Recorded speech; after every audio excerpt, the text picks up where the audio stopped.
오늘은 마지막 한일의 때에 있을 약속, 우리가 지금 기다리고 있는 것은 마지막 한일의 때의 약속인데 7년 환란이죠. 근데 이것은 절기를 통하여 이루어지기 때문에 절기를 통해 일하시는 하나님에 대해서 알아보고 있습니다. 가을 절기의 시작은 나팔절입니다.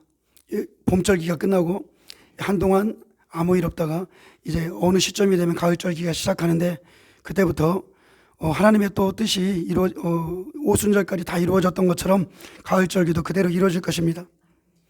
근데 나팔절은요, 여기에 여러 가지 설명들이 있지만 나팔절을 한마디로 정의한다면 한일회를 시작하는 시작점이에요.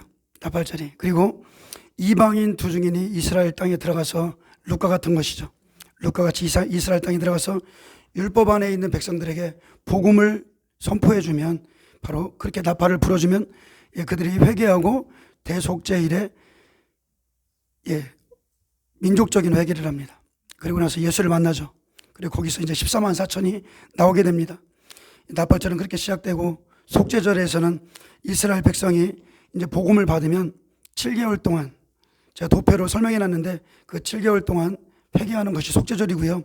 이날에는 스스로 괴롭게 하지 않는 자는 여호와에게서 끊어진다고 그랬습니다. 그래서 이방인은 은혜 시대 때 준비한 의의 말씀으로 회개하는 겁니다. 우리들은 말씀 안에서 회개함으로 인해서 주님을 만날 준비를 해야 돼요. 그러면 무슨 일이 생깁니까? 이제 곧 장막절, 초막절이 바로 이어서 옵니다. 그러면은 이것은 영원한 장막을 말하는 거예요. 영원한 장막. 그래서 장막절의 모양이 초막인데요, 믿음 안에서 회개하고 30배, 60배, 이렇게 100배 생명을 준비한 자들이 들어가는 곳입니다. 그래서 그들이 다 마실 때까지, 이 수확을 마칠 때까지 무교병을 먹고, 누룩이 섞이지 않는 무교병을 먹고 영원한 장막에 들어가기 위해 생명이 있는 자, 이렇게 남자들을 이끌어갑니다. 신명기 16장 16절에 보면 너희 중 모든 남자는 1년에 3번 곧 무교절과 7.7절 초막절에 내 하나님 여호와의 택하신 곳에서 여호와께 보이되 빈손으로 나오지 말고 각 사람이 내 하나님 여호와의 주신 복을 따라 그 힘대로 물건을 드리라 이랬습니다. 그 힘대로 물건을 드리라. 이것은 우리 삶을 드리라는 거예요. 사도 바울이 전도한 그 사람들, 그 열매, 그 영혼들을 하나님 앞에 여러분 드리시기 바랍니다. 우리를 통해서 천국 갈 열매들, 그것을 드리라는 겁니다. 그리고 여기서 너희 중 모든 남자라고 그랬는데 이것은 피의 언약을 맺어서 생명 안에 들어간 자를 말합니다. 실제적으로 물리적으로 남자 여자가 아니라 피의 생명 안에 있는 자들, 이 사람들은 다 나오라는 거예요. 그래서 가을절기에 이제 시작은 나팔절인데 이 일의 실체, 이 실체는 한일회가 시작되면 바로 계시록 11장 말씀이 이루어지기 시작하는 겁니다. 두 증인을 통해서 1260일 하나님께 권세를 받고 이제 나팔을 붑니다. 레위기 23장 23절 25절 읽겠습니다. 여호와께서 모세에게 말씀하여 이르시되 이스라엘 자손들에게 말하여 이르라. 7째 달 곧 그 달 첫날은 너희에게 쉬는 날이 될지니 이는 나팔을 불어 기념할 만한 날이요 성회라. 어떤 노동도 하지 말고 여호와께 화제를 드릴지니라. 나팔절이 7월의 첫날 1일인데 티슈리얼이라고도 하고요. 나팔이 부러지면 나팔절이 시작이고 열흘이 지나면 바로 속죄일이 옵니다. 그리고 속죄일 다음에 5일이 지나면 초막절이 시작되는데 나팔절이 시작되면 초막절에 집중해야 됩니다. 초막절을 지키는 게 중요하기 때문에 가장 신경을 써야 되는 게 나팔절이 언제 시작하느냐, 이것을 집중해야 돼요. 7월 1일이 시작되니까 그냥 시간표 보면 되겠지, 바로 그게 아닙니다. 나팔이 부러지는 시간이 해마다 틀려요. 조금씩 틀리기 때문에 늘 깨어 있어야 됩니다. 나팔절은 매년 2, 3일에서 2주 정도 차이가 있습니다. 이것을 설명하면 여러 가지 복잡한데 간단하게 설명하면 보름달이 가장 크고 밝을 때 나팔을 부는 겁니다. 우리는 추석 명절을 세잖아요. 한국과 이스라엘의 이 나팔절 기간이 거의 한 달 차이 납니다. 나팔절에 맞춰 이방인 두 증인이 이스라엘 땅에 들어가 나팔을 불면 환란의 시작이기 때문에 깨어 있어야 돼요. 그리고 나팔절이 울려 퍼지면 분명히 이 소식은 모든 열방에 있는 깨어있는 자들은 다 듣게 될 겁니다. 왜냐하면 이스라엘 민족들이 대대적으로 회개를 합니다. 그리고 일곱째 인이 떼어질 때, 이 나팔절이 시작될 때 이스라엘 땅의 표적으로 지진이 일어납니다. 3번의 지진이 있어요. 그래서 이것을 알 수 있습니다. 나팔절이 가까워지면 매년 2명의 제사장이 높은 산에 올라 달이 가장 밝아지고 커졌는지 확인합니다. 아직은 아닌 것 같다, 이렇게 눈으로 확인해서 이날이다 싶은 그 날에 나팔을 붑니다. 아까 나팔 소리 들렸잖아요. 그런 나팔을 부는 거예요. 그래서 나팔절이 대략 다가오고 있는 것을 알지만, 지금 우리도 예수님의 재림이 가까이 오고 있는 것을 알지만 정확히 나팔이 언제 불려지는 건 아무도 모릅니다. 그러나 나팔이 불러지면 우리가 성경을 연구했기 때문에 부활 유고가 언제 있는지는 다 알게 하셨어요. 그래서 이 조막절을 지키기 위해서는 나팔절에 집중하고 있어야 됩니다. 안 그러면 나팔이 불려져도 알 수 없습니다. 근데 지금은 과학이 발달해서 나팔절의 날짜가 다 나와 있습니다. 나팔이 부러지면 나팔절이 시작되는데, 그 의미는 하나님이 경고하시는 심판의 날이 다가오고 있다, 시작되었다, 그런 사인이 되고, 심판은 곧 두려움이 아니라 회개하고 열매를 맺은 자기 백성들을 하나님의 영원한 초막에, 장막에 가두시겠다, 이 소산을 거두겠다는 것입니다. 그러니 이걸 기뻐해야 돼요? 기뻐해야 되는 겁니다. 나팔이 부러지면 유대인들은 심판이 시작되고 있구나 생각하고 열흘 동안 속죄일이 오기까지 자신의 죄를 회개하며 다 찾습니다. 그래서 10일 동안 개인의 죄를 회개하다가 누구에게 잘못한 게 생각나면 그 사람에게 찾아가 용서를 구합니다. 그리고 다 서로 용서해 주어야 돼요. 아멘. 죄를 온전히 사함받는 날이 속죄일인데 1년 동안의 모든 죄를 사함받게 됩니다. 속죄일에 회개해서 죄사함을 받지 못하면 하나님에게서 끊어져 죽임을 당합니다. 그래서 유대인들에게 있어 이날은 너무 중요합니다. 전 세계에 이날은 통곡하고 회개하고 슬퍼하고 웃음을 그치고 죄를 뒤집어쓰고 슬퍼하라 말합니다. 그래서 우리가 마지막 때 하면서 많은 사람들이 주님의 재림의 징조를 이 시대의 어떤 소식들을 통해서 알고 있는데, 알았으면 여러분 준비하셔야 돼요. 아는 것으로 끝이면 아무 유익이 없습니다. 그날에 웃는 자들은 돌로 쳐 죽이라 했습니다. 이날에 스스로 괴롭게 하지 않는 자는 끊어질 것이라 했고, 이날에 어떤 일이라도 하는 자는 내가 그의 백성 중에서 멸절시키리라 했습니다. 그래서 유대인들이 지금도 속죄일을 지키는데 아주 철저히 지켜요. 전 세계에서 유대인들이 속죄일에 속죄하는 날에는 비행기가 뜨지도 못합니다. 다른 나라에서 오지도 나가지도 못해요. 그 날에 25만 명의 최소한 그런 인구들이 한번 온다고 생각해 보세요. 그날은 완전히 금식하면서 죄를 회개하며 하루를 보냅니다. 24시간 하루를 금식하는 게 아니라 25시간을 금식합니다. 저녁 6시부터 금식이 시작이죠. 저녁이 되고 아침이 되니, 그래서 저녁 6시부터 금식이 시작인데 30분을 앞당겨서 앞뒤로 30분을 연장하는 것은 온전한 금식을 해야 죄사함을 받는데, 혹시나 시간을 잘못 계산해서 죄사함 못 받을 바 그렇게 한다고 합니다. 25시간 금식합니다. 그래서 우린 절기에 대한 의미를 자세히 알아야 돼요. 그런데 이것은 육체적인 거죠. 조금 아까 말했듯이 이 나팔절은 이방인 투중인의 나팔이에요. 많은 사람들이 실제적으로 공중에서 나팔 소리가 날이라 이렇게 생각하는데 그것은 절대 아닙니다. 근데 7째 나팔은 그렇게 될 수도 있다고 봐요. 하나님의 비밀이 풀어지는 1660일이 마치고 전 3년 반이 끝나고 그 나팔이 울려 퍼질 때 7째 나팔에 죽은 자가 일어나고 살아남아 있는 자도 올라가는 그날에는 공중에서 혹여나 소리가 날 수 있을지도 모른다 생각합니다.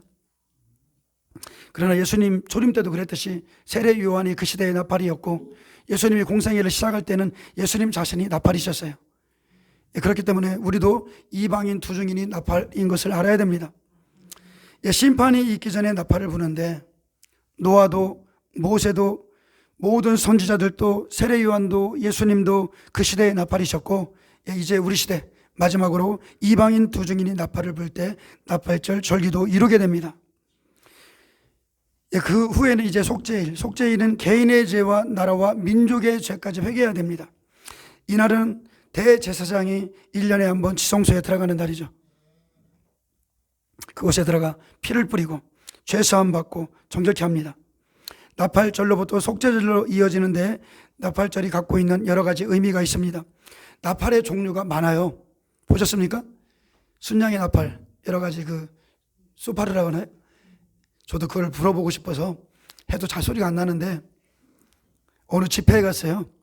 어느 집회에 갔는데 제 옆에 그것을 잘 부는 목사님이 있었어요. 친하신 목사님이 있었는데, 그분이 또 새로운 걸 하나 사고 싶어 했는데 누가 이스라엘에 갔다 와서 그곳에 하나를 멋진 걸 갖다 놨어요.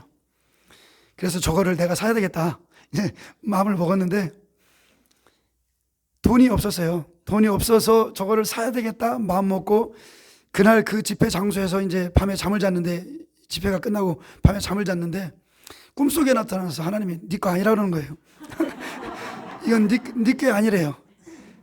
근데 결국은 그 목사님이 사줬어요. 그러니까 이게 따로 있더라고요. 그 목사님 드리려고 그분이 이스라엘에서 가져오신 거예요.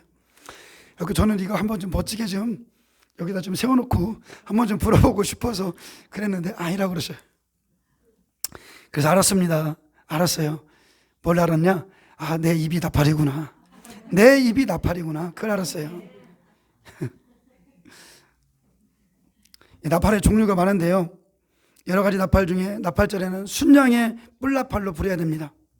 다른 나팔은 허용이 안 돼요.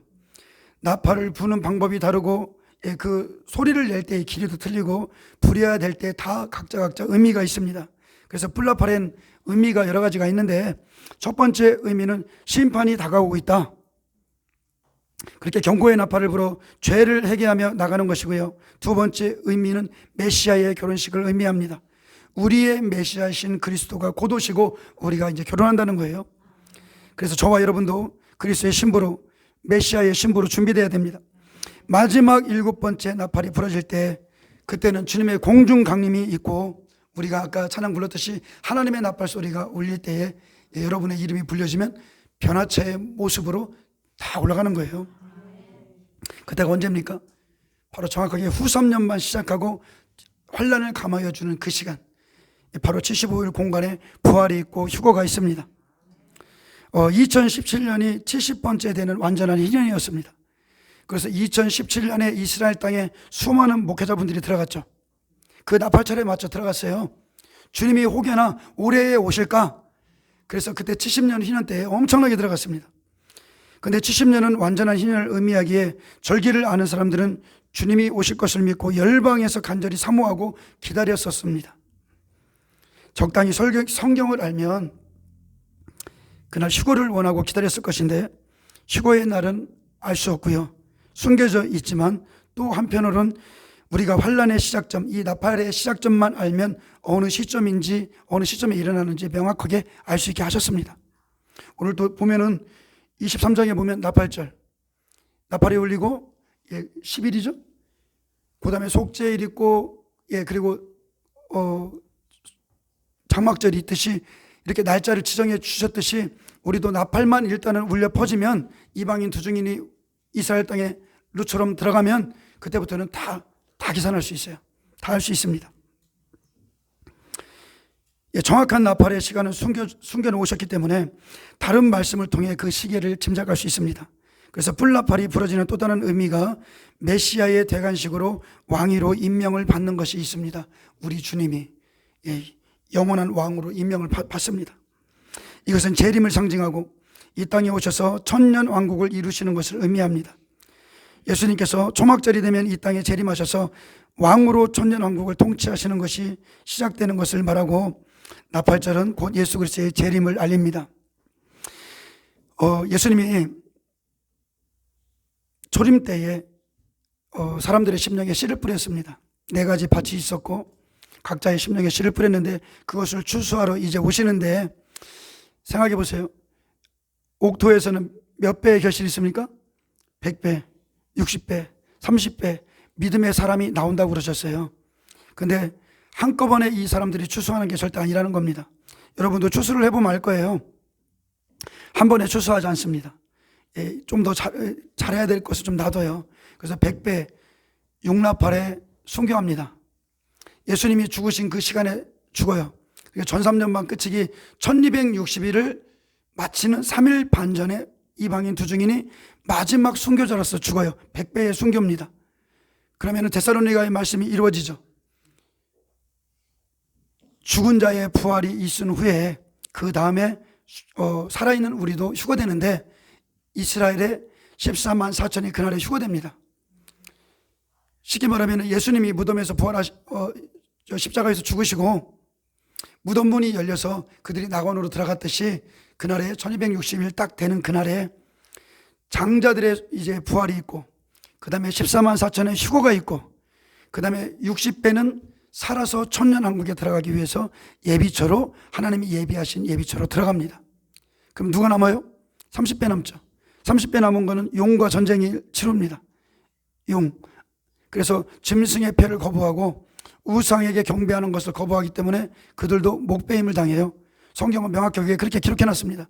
그래서 100배 순교한다고 그랬고 30배 믿음을 가진 사람도 칠라팔의 75일 공간에 마지막으로 그 추수가 됩니다. 순교함으로 추수돼요. 그리고 오나파를 견디고 나온 사람들, 그 믿음의 사람들, 욕과 같은 고통을 겪고 무저갱에서 풀려난 황충들, 사탄에게 심한 고난을 받고 풀려난 사람들이 바로 후 3년 만에 살아있는 채로 천년왕국에 들어가기 위해서 예비처로 갑니다. 저는 명확하게 말하지만 이방인들에게는 휴거가 없어요. 성경에서 말하는 휴거는 분명하게 이스라엘 14만 4천입니다. 근데 많은 사람들이 예전에 우리의 믿음의 선조들로부터 그냥 우리는 휴거될 거야, 우리는 휴거돼, 이렇게 막연하게 들었기 때문에 그렇게 믿고 계시고 지금도 그렇게 믿고 계신 분이 있는데 성경을 읽어보세요. 자세히 읽어보세요. 우리가 순교하는 시간이 다 정해져 있습니다.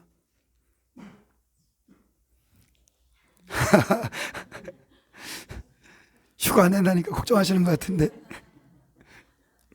순교자들은 보좌로 가요. 보좌로 가는 겁니다. 영광이 틀립니다. 걱정하지 마세요.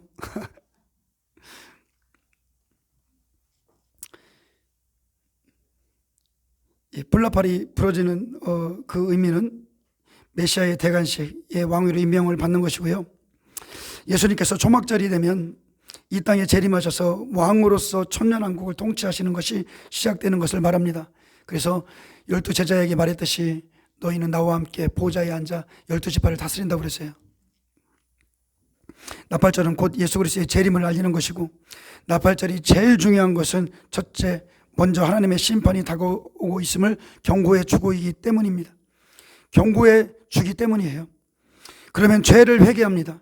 그래서 하나님 앞에 온전한 구원을 얻을 수 있도록 준비시켜 10일 동안 죄를 회개하고 속죄일 날에 온전히 금식하며 철저히 죄를 회개하고 구원을 얻어야 구원을 얻은 자들이 5일을 지나 초막절에, 바로 그 초막절에 즐거운 마지막 절기의 성취에 들어가서 기뻐하고 즐거워하며 잔치를 누릴 수 있게 됩니다. 또 이날은 의인이 부활하는 날이라는 의미도 있습니다. 여러분 초막절에 다 들어가시기 바랍니다. 초막절은 다른 말로 장막절이라고 부르는데 이날은 실제로 예수님이 오셔서 우리의 장막이 되어주셔서 살아가는 천년왕국의 모형입니다. 이 초막절은 출애굽한 후 조상들이 광야 40년 동안 살았을 때 하나님께서 장막이 되어주셔서 부족함 없이 은혜로 통과했음을 기억하며 또 감사하며 지냈던 절기로 집 밖에 나와 7일 동안 초막을 짚고 지키는데 집마다 베란다가 있어 일주일 동안 초막을 치고 밖에 나와서 생활합니다. 그래서 첫날은 완전한 안식일로 아무것도 안 하고 지내고 둘째 날부터는 적당히 일하면서 안식을 취하듯이 지내다가 7일을 지나 하루를 더 연장해 지키라 말씀하십니다. 그래서 7일을 지키라 그리고 하루를 더 연장해라 이렇게 날을 구분해 놓으셨어요. 7일째 되는 날과 8일째 되는 날을 구분해 놓으신 겁니다. 처음부터 8일을 지키라 이것이 아니고 이렇게 분리해서 말씀하셨습니다. 여기에는 의미가 있는데 7은 완전한 구원을 의미하고 8은 영원을 상징하기 때문에 그렇습니다. 여러분, 저와 여러분이 구원을 얻은 것은 영원한 구원을 얻은 거예요. 예수님이 8일째 되는 날에 부활하셨어요. 우리는 영원한 안식 안에 있는 겁니다.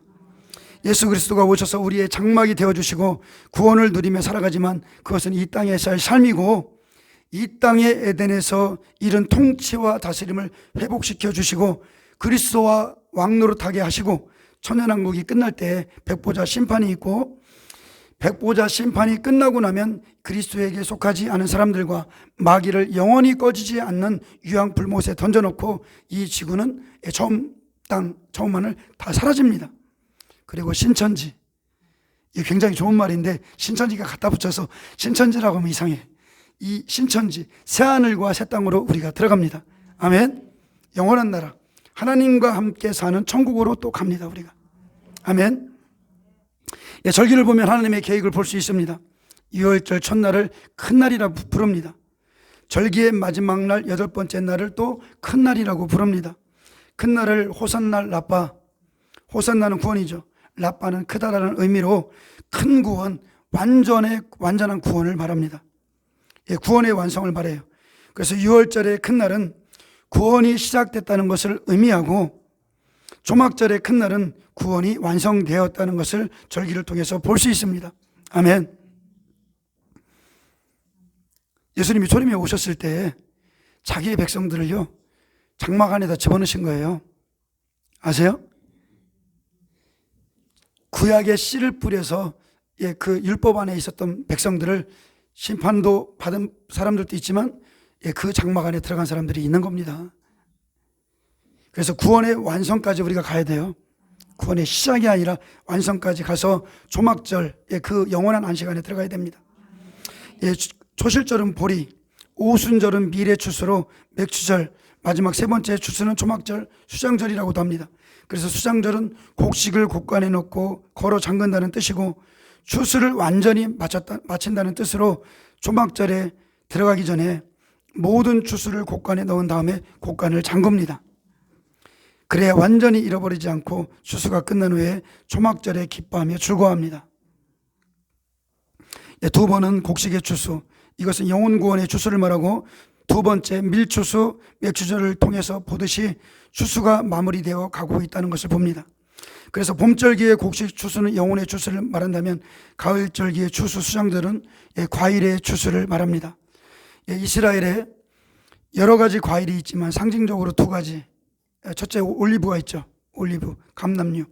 두 번째는 포도입니다. 올리브는 이스라엘을 상징합니다. 그래서 마지막은 이스라엘의 추수를 말합니다. 그래서 사사기 맨 끝에 룻기가 있는 것이고 이방인인 룻이 이스라엘 땅에 다시 들어가서 복음을 전하면 그들이 다시 구원받고 이제 주님이 영원히 통치하시는 거예요.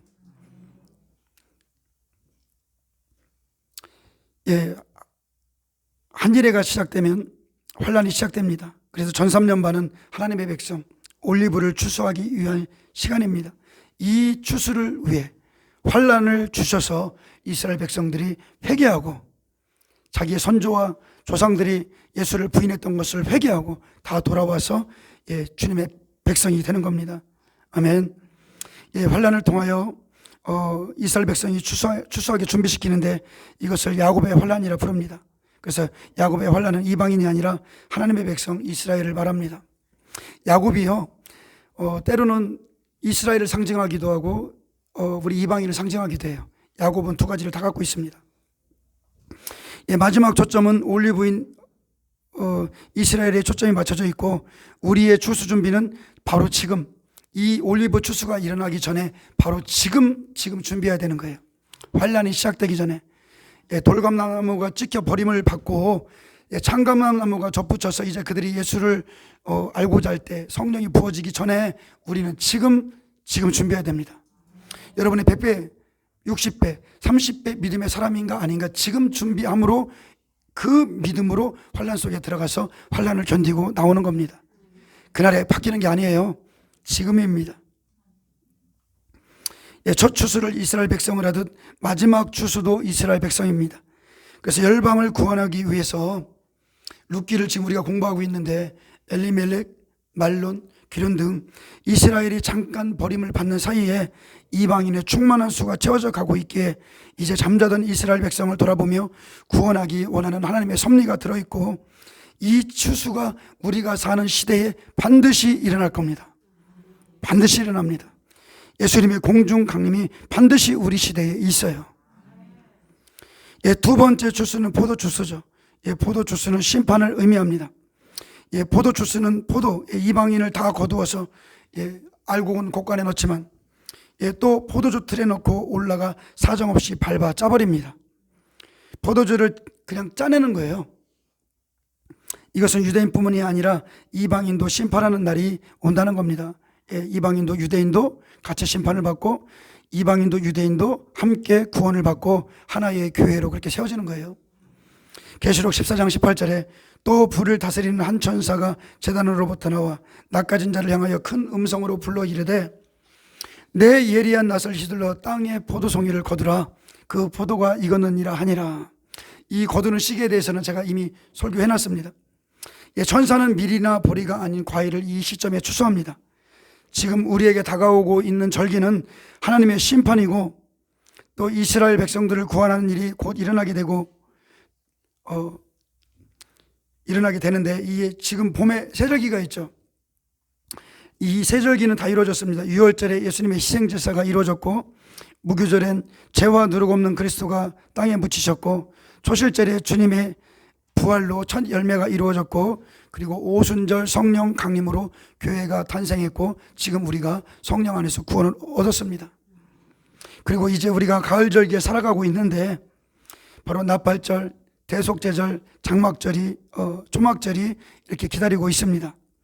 그래서 예수님은 어제나 오늘이라 동일한 분이시고 봄절기를 이루셨다면 남을 절기도 그 시간에 반드시 이루십니다. 그래서 예수님의 재림은요 절기를 따라 순차적으로 일어납니다.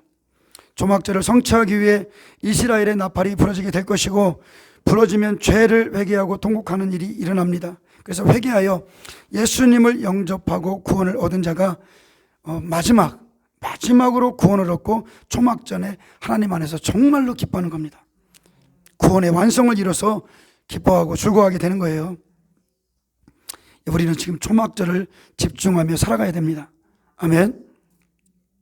이 절기를 우리가 그들이 지키듯이 지키라는 뜻이 아니에요. 이 정신 그대로 우리가 이것을 알아야 된다는 거고요. 초막절을 집중하여 또 아니면 나팔절을 집중하여 살아간다는 이 뜻은 바로 우리의 모든 삶이 예수 그리스도에게 집중해 있다는 겁니다. 바로 그거예요. 하늘을 소망하고 살아가는 자는 주님이 주신 이 절기를 우리가 지켜보고 있는 겁니다. 나팔이 부러지는 때를 사모하지 않는 신앙, 기다리지 않는 신앙은 주님의 재림의 시간을 알지 못합니다. 그래서 초막절을 사모하며 살아가지 않는 사람은 나팔이 부러지는 걸 신경 쓰지 않고 살아가겠지만 주님의 재림을 사모하는 자들은 나팔이 부러지는 것에 초점을 두고 삽니다. 나팔이 부러지는 것을 알아야 주님이 이 공중 강림의 시간이 계산이 되고 그래서 우리가 그 환난 가운데 이때까지만 견디자, 이때까지만 참자, 이게 되는 거예요. 이스라엘 백성들이 바벨론으로 70년 포로 생활 끌려갔을 때에 그들에게는 소망이 없었어요. 언제까지 이렇게 살아야 되느냐. 근데 예레미야의 외침, 이사야 선지자의 그 외침 때문에 70년이 차면 하나님이 우리를 고토로 돌아가게 하시는구나. 그 소망을 안고서 그곳에서 믿음을 잃지 않고 지킨 겁니다. 그래서 우리도 마지막 때 준비된 말씀이 있어야 그 극심한 환난 가운데 이때까지 참자, 견딜 수 있는 거예요.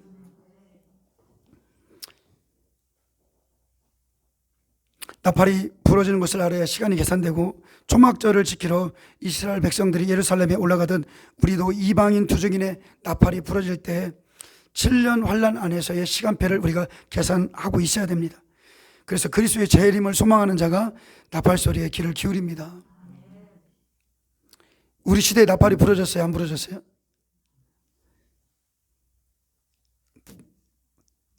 이것은 말하기 나름이에요. 말하기 나름인데 나팔은 사실 이미 예수님이 사역을 시작하면서 부러졌습니다.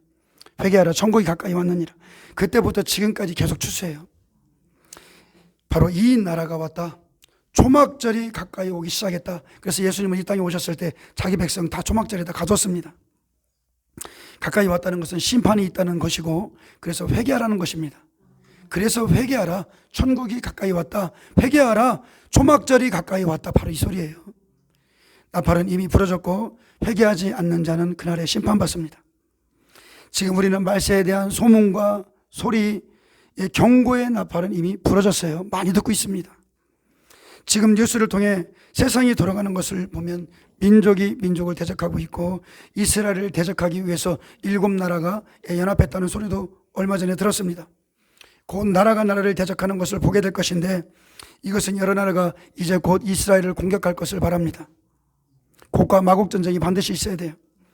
또 처처의 기근과 지진이 있을 것이라 말하는데 이 기근은 지금 우리가 겪고 있는 이 바이러스를 통해서, 이 코로나를 통해서, 또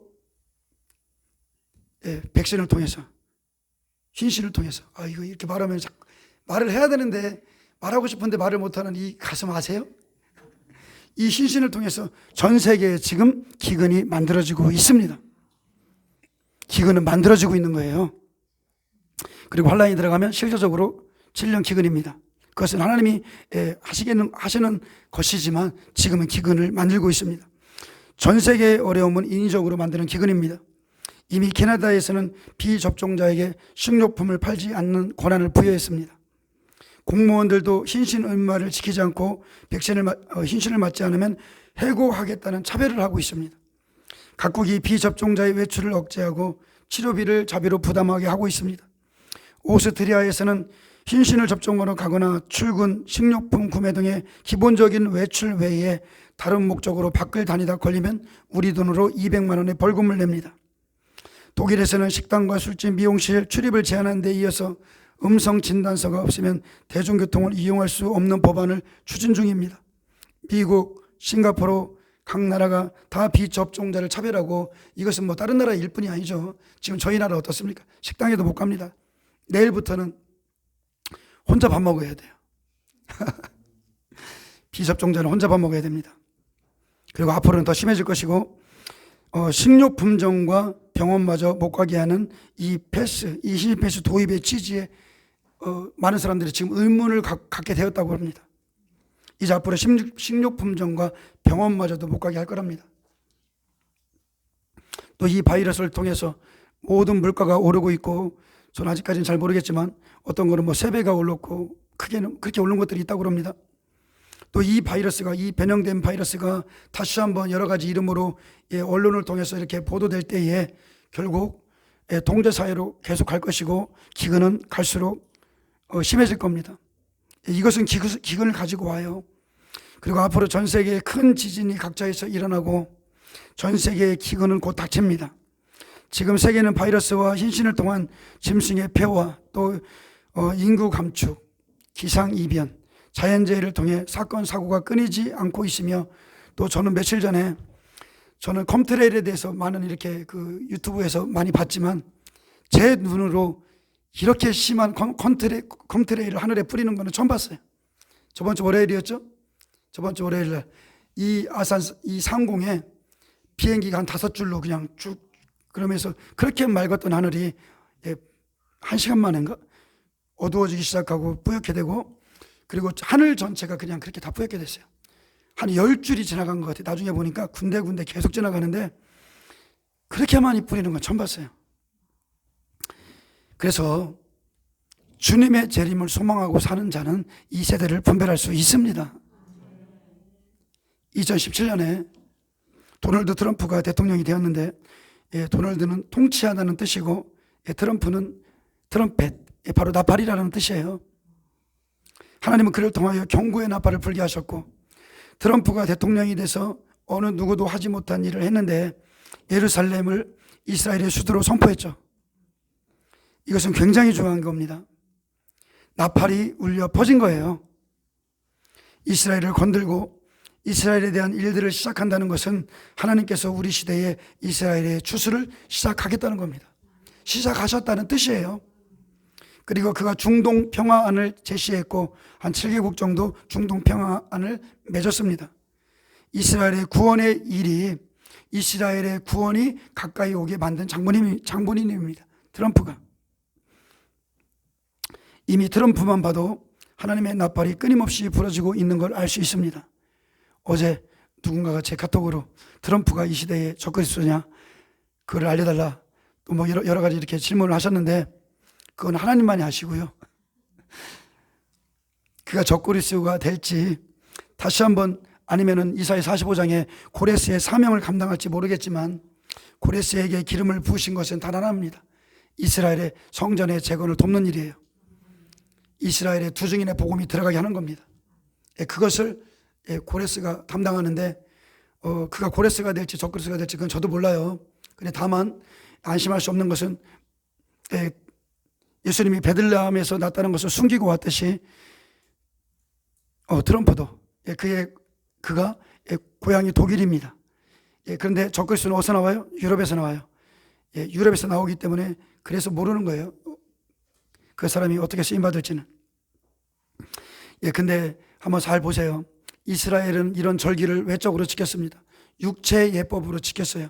근데 그 안에 있는 예수 그리스도, 그 예수 그리스도의 실체를 놓쳤기 때문에 절기 안에 있는 의미를 아직도 모르고 살아가는 거예요.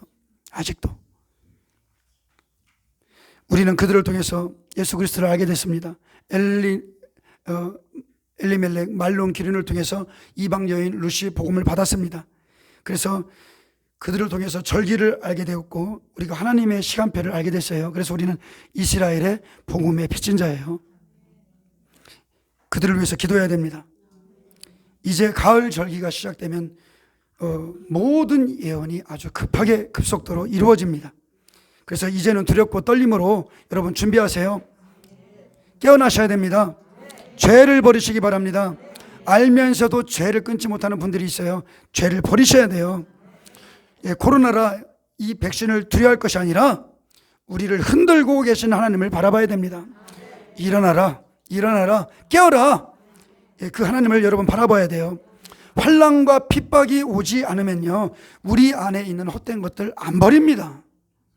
광야 40년 꼭 필요한 시간이었어요.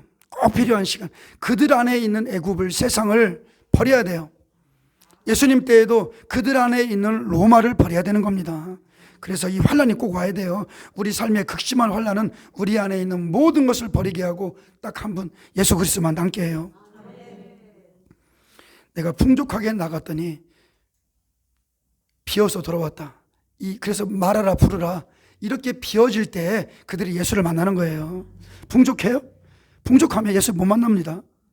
그래서 우리 삶에 주신 이 고난과 역경은요 그냥 은혜, 그냥 은혜. 모든 것이 은혜입니다. 제 성격상 저는 노는 걸 굉장히 좋아하는데 제가 부유했다면 이렇게 하나님 안 찾아요. 먹을 것도 기도해야 주시는 그 시간을 가졌기 때문에 그냥 제 안에 하나님만 그냥 좋은 거예요. 코로나와 백신을 통해 지금 이 시대를 경고합니다. 그렇지만 여러분 꼭 기억하세요. 이건 환난의 시작도 아닙니다. 여러분이 마주해야 될 환난은 이건 아무것도 아니에요. 아무것도 시작이 안 됐습니다. 어떤 분들이 1인이 떼졌네, 2인이 절대 안 그래요. 아무것도 시작이 안 됐습니다. 환난이 시작되는 것을 지금 하나님께서 모형으로 보여주고 계신 거예요. 환난의 모형. 그리고 잠시 우리에게 시간을 준 겁니다. 환난 속에 들어가면 적그리스도의 통치가 이런 식으로 이루어질 거다. 세상 돌아가는 게 보이지 않느냐? 이것을 지금 이 신신을 통해서 사람들을 억압하고 통제하고 이런 일을 하고 있는데 환난 속에 들어가면 어떻게 될 것인가 한번 생각해 봐라. 그래서 지금 준비하는 시간을 잠시 우리에게 주신 거예요. 아멘. 근데 조림 때랑 지금이랑은 많이 틀리죠. 재림은 틀립니다. 우리는 더 많은 것을 준비해야 돼요. 우리는 짐승의 표 그리고 또 우상에게 경배하게 하는 일이 우리 시대에 실제 일어날 것인데 그것을 경배하지 않으면 이제 목배임을 당합니다. 그래서 여러 가지 어려움이 조림과 틀리게 우리는 더 강하게 준비해야 됩니다. 그것뿐입니까? 7년 기근도 있어요. 그래서 이것도 준비해야 돼요. 믿음으로 그냥 하나님이 다 하셔. 절대 그건 믿음이 아닙니다. 노아가 그렇게 하나님을 믿고 있었다면 그 양식을 준비하지 않았어야 돼요. 요셉도 하나님의 말씀을 믿었기 때문에 양식을 준비한 겁니다. 아멘. 얼마 안 남았습니다. 여러분 준비할 거 부지런히 준비하시고 누군가 음모론자 이상한 사람 취급해도요 그냥 받아들이세요. 마지막 때는 다 받아들이세요. 지금 하나님께서는 자신의 거룩한 이름 때문에 자신의 신부들을 깨우고 계시는 겁니다. 여러분이 이 마지막 때의 메시지가 들려졌다면 여러분은 그리스도의 신부예요. 지금 하나님이 여러분을 흔들어 깨워주고 계신 겁니다. 그리고 분명히 말하지만 여러분 두려워하지 마세요. 하나님은 자기의 말씀하신 바를 지금 이루고 계신 거예요. 그것을 여러분은 보시면서 나팔절과 속죄절에 보시면서 곧 올 장막절을 봐야 돼요. 초막절, 우리의 주님이 우리를 그분의 영원한 나라로 데려가신다. 이것을 볼 때 소망이 있고 기쁨이 있는 겁니다. 매일마다 죽을 일만 생기잖아요. 오늘 또 식당 못 가게, 내일은 또 뭐 이런 일만, 이것만 바라보면 안 돼요. 이것만 바라보면 영적으로요 쫙 주저앉습니다. 그러나 말씀을 보세요. 우리의 주님이 오십니다. 영광 중에 오십니다. 내 이름이 불려질 것입니다. 예, 그것을 보세요. 그리고 이 마지막 시간 엔타임은 우리에게 정말로 환난 속에서 기쁨이 될 겁니다. 이 땅에서 오래 살고 싶으세요? 저는 주님을 만난 후부터 그런 생각을 해본 적이 없어요. 낮이나 밤이나 그냥 주님이 오는 게 좋아요. 그냥 그날이 기다려집니다. 여러분 기쁨으로 주님을 맞이하시길 축복합니다. 기도하겠습니다. 아버지 하나님 감사합니다. 주님이 언제 오실 것을 우리에게 약속으로 절기를 주셨습니다. 주님, 우리가 기쁨으로 이 날을 기다리게 하여 주옵소서. 두려워하는 것이 아니라 기쁨으로 즐거워하며 주님의 공중 강림을 기다리게 하여 주옵소서. 그러므로 우리 자신을 잘 씻고 단장하며 주님 앞에 아름답게 서기를 간절히 원합니다. 그렇게 되도록 성령님께서 도와주시옵소서. 감사하며 예수님의 이름으로 기도합니다. 아멘. 하나님께 영광